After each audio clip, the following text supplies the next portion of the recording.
How to control pest. Is a taught question, but there is a way to control the pest more efficiently. What is it? IPM. What is IPM? Integrated Pest Management.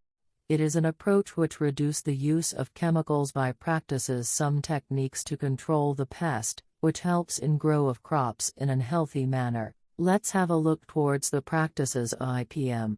1. Cultural practices.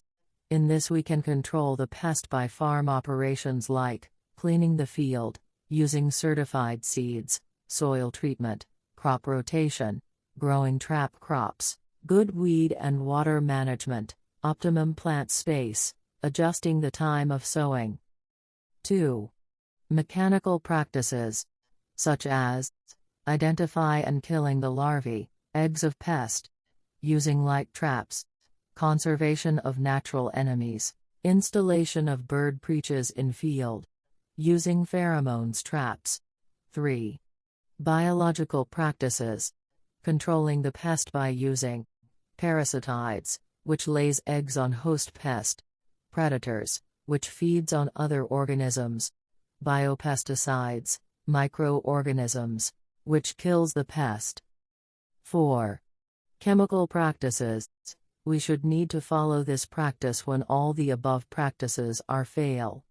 Only approved pesticides should be used against targeted recommended crops. While following this practice we should be aware what, where, when, how much need to use. 5. Regulatory practices.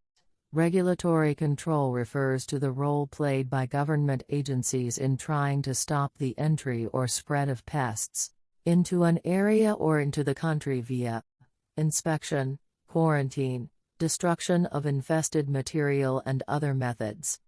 The YouTube subscribe channel.